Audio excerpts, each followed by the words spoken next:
오늘은 여러분들과 같이 사두개인에 대해서 정리해 보려고 하는데, 예수님 시대에 활동을 했던 유대 역사가 요세푸스의 기록을 토대로 사두개인과 그 다음에 유대 종파들을 한번 정리해 보는 특별한 시간을 가지도록 하겠습니다. 기대하셔도 좋을 것 같습니다. 지난 시간에는 바리새인에 대해서 살펴봤고요. 오늘은 사두개인, 그리고 다음 시간에는 세례 요한처럼 광야로 나갔던 무리들이었던 에세네파 사람들을 살펴볼 예정입니다. 자, 지난 시간을 복습을 하자면 바리새인들은 회당을 중심으로 활동했던 보수주의자들이었고 민족주의자들이라고 했죠.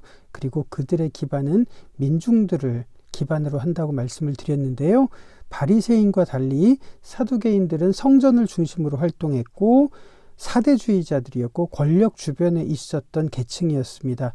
권력 주변에 있다는 것은 무슨 의미일까요? 중간기를 거치면서 헬레니즘의 권력들이 유대를 지배했었죠.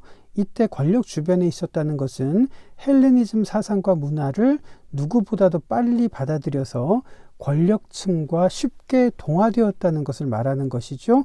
그렇기 때문에 자연스럽게 권력과 가까울 수밖에 없었습니다. 그러니까 이런 그룹 속에서는 부유한 지주들이나 귀족들이 주로 사두개인들을 형성을 하고 있었습니다. 유대 사회를 지배하는 권력이 대제사장을 사두개인들 그룹에서 임명을 했던 것이 중간기에서 있었던 배경입니다. 아이러니하게도 원래 대제사장이라고 하는 것은 구약시대에 하나님이 기름 부어서 임명하는 종신직이었고 거룩한 직분이었죠. 그런데 중간기를 거치면서 권력자들이 마음대로 임명하고 폐위하는 권력의 시녀로 전락했던 것이 바로 사두개인들의 집단이었고 그들의 수장이 대제사장이었는데, 이러한 성격은 예수님 시대에도 여전히 유지되고 있었습니다. 자, 이 아래 표를 한번 정리해 봤는데요. 이 표를 보시면서 중간기 시대의 유대 종파들이 어떻게 형성이 됐었고 이 종파들이 어떻게 예수님 시대까지 이어졌는지 한눈에 보실 수 있으리라고 생각을 합니다. 에세네라고 하는 말은 거룩하다라는 말이고요. 바리새는 구별된다라는 뜻을 가지고 있었죠. 사두개라는 명칭은 확실하지는 않지만 두 가지에서 유래됐다고 보는 것이 정설입니다. 하나는 의롭다라는 뜻으로 차도크라는 말에서 사두개라는 말이 왔다는 견해가 있고요. 다른 하나는 솔로몬 왕 당시에 대제사장이었던 사독 이라는 사람이 있었는데 사독의 후예들이라는 의미로서 사두개라는 말이 왔다는 두 가지 설이 있습니다. 어떤 것을 택하든지 문제가 있죠. 왜냐하면 사독이라는 사람이 대제사장으로 있었을 때는 하나님이 기름 부어서 임명을 했는데, 예수님 시대의 사두개인들은 권력자들이 임명하는, 그들은 어용 집단이었고 배타적인 상류층, 그 이상도 그 이하도 아니었습니다. 그리고 차도크라는 말은 의롭다 혹은 정의롭다라는 말 뜻인데요. 중간기를 거치면서 예수님 시대의 사두개인들은 그런 말 뜻과는 전혀 다른 모습으로 살아가고 있었죠. 이렇게 세 종파들이 역사에 등장했던 것은 주전 168년에 마카비 전쟁이 발생하면서 형성됐다고 보는 것이 정설입니다. 그렇지만 명칭이 생겨난 것은 이렇습니다. 광야에 수많은 무리들이 있었지만 바리새파, 사두개파와는 달리 성경에서는 에세네파라는 말이 한 번도 등장하지 않죠. 굉장히 중요한 분파였음에도 불구하고 성경에는 에세네파라는 말이 한 번도 등장하지 않는 것은 이렇습니다. 유대 역사가 요세푸스가 그의 저서 주후 77년에 기록했던 유대 전쟁사라는 저서에서 에세네파를 남겼는데요. 그 전에 기록된 성경에서는 이런 명칭을 쓰지 않았겠죠. 그러니까 신약 성경에서는 에세네파라는 말이 등장하지 않습니다. 그리고 바리새인이라는 명칭이 등장하기 시작한 것은 지난 시간에 말씀을 드렸듯이 하스몬 왕조 시절이었던 주전 142년에 요세푸스가 처음 언급을 했었고요. 그리고 사두개인들은 마카비 전쟁이 벌어지던 주전 168년에 그 명칭이 등장하기 시작합니다. 정리를 하자면 이렇습니다. 이 세 종파는 마카비 전쟁 무렵에 형성이 되기 시작을 했는데 그들의 명칭은 이후에 전파되었다는 것입니다.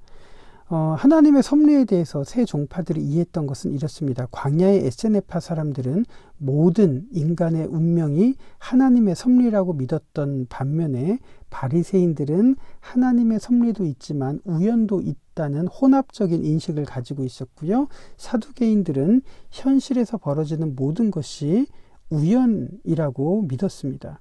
그리고 에세네파 사람들은 광야에 거주했었고 바리새파는 도시에서 회당을 중심으로 활동을 했었죠.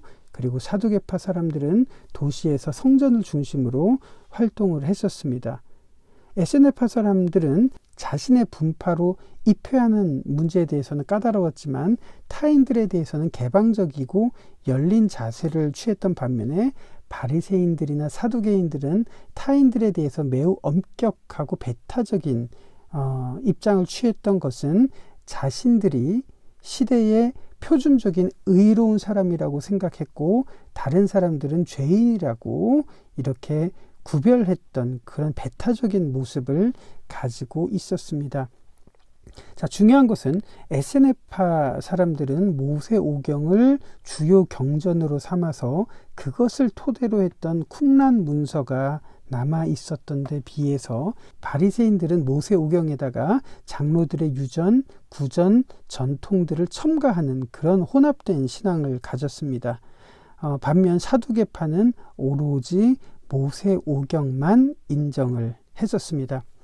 영혼에 대해서는 에세네파 사람들은 사후 불멸을 믿었지만 바리새인들은 좀 달랐습니다. 사후 불멸이긴 하지만 바리새인에 대한 요세푸스의 기록을 보면 이렇습니다. 유대 전쟁사에 나오는 구절인데요. 바리새파는 엄격한 율법 해석으로 유명하다. 바리새인들은 가장 먼저 종파를 형성한 자들로 모든 것을 운명과 하나님의 섭리로 여긴다. 의로운 행위를 하는가 하지 않는가는 주로 인간 스스로에게 달려 있기는 하지만 각각의 행위들은 또한 운명과도 연관되어 있다는 것이다. 바리새인들에 의하면 모든 영혼은 불멸하지만 잘 보세요. 오직 선한 영혼들만 다른 육체로 다시 태어나며 악한 자들의 영혼은 영원한 형벌의 징계를 받는다. 바리새인들은 영혼은 불멸하지만 선한 영혼은 다른 육체로 태어난다고 하는 그런 윤회 사상도 가지고 있었습니다. 어떻죠? 정통처럼 보이긴 하지만 이상한 사상들이 첨가되고 그리고 모세오경에다가 구전, 전통, 장로들의 유전들이 첨가된 이런 모습으로 봐서 학자들은 페르시아 종교의 영향을 받았던 것으로 추측을 하고 있습니다. 반면에 사두개인들은 이렇습니다. 영혼이 죽으면 무로 돌아간다고 생각을 했습니다. 소멸한다고 생각을 했는데요. 유대전쟁사 요세푸스의 기록에 보면 이렇습니다. 두 번째 종파인 사두개인들은 운명을 철저히 배척한다. 하나님은 세상과 멀리 떨어져 존재하며 어떤 면에서는 악과의 연관성이 있을 수도 있거나 또는 단지 방관하기만 한다는 것이다.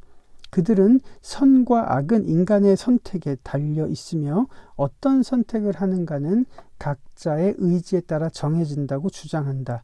또한 그들은 영혼의 사후불멸과 저세상에서의 상벌 사상에 대해 부정적 입장을 취한다. 에세네파와 마찬가지로 사두개파 사람들도 서로 친밀한 관계를 형성하여 공동체의 결속에 높은 가치를 두는 반면 사두개인들은 서로 무심하게 대하며 동족들과의 교류에서도 이방인을 대하듯 냉정한 태도를 보인다 라고 요세푸스는 기록하고 있습니다. 자, 그러면 사두개인들의 태도를 정리하면 이렇죠. 입으로는 모세오경과 율법을 외치지만 하나님은 대기권 밖에 계시는 분이라서 어떠한 인간의 현실에도 관여하지 않는다고 생각을 합니다. 그리고 사후 세계는 현실에서는 너무 먼 이야기로 치부하고 오로지 현실에서 벌어지는 것만 중요하게 여깁니다. 사두개인들의 주요 태도는 이렇습니다. 돈과 권력을 숭배하고 하나님은 현실 밖에 계시고 자신들만의 공동체가 중요할 뿐 자신들의 수준에 이르지 못한 사람들에 대해서는 배타적이고 냉정한 태도를 취했던 사람들이 사두개인들입니다. 여기까지가 사두개인들을 정리한 내용인데요. 사두개인들의 모습을 보면서 여러분들은 무엇을 느낍니까? 마치 현대교회를 대변하는 것 같지 않습니까? 입으로는 율법을 외치지만 내세와 영원한 세계에 대해서는 현실에서 어떠한 구속력도 행사하지 못하는 종교, 권력과 돈을 신으로 숭배하면서 타인들에 대해서는 지극히 배타적이고 냉담한 태도를 보이는 자세, 자신들은 의롭지만 세상은 흑암에 쌓여 있기 때문에 세상을 빛으로 밝혀야 된다고 주장하는 사람들, 그러면서도 하나님은 대기권 밖에 계셔서 어떠한 현실에도 개입하지 않는다는 자세를 취하는 태도, 사두개인들의 그런 모습이 오늘날 낯설어 보이지 않는 이유는 무엇일까요? 부활을 믿지 않는 사두개인들에게 예수님은 이렇게 대답하셨습니다. 죽은 자가 살아난다는 것은 모세도 가시나무 떨기에 관한 글에서 주를 아브라함의 하나님이요 이삭의 하나님이요 야곱의 하나님이시라 칭하였나니 하나님은 죽은 자의 하나님이 아니요 살아있는 자의 하나님이시라.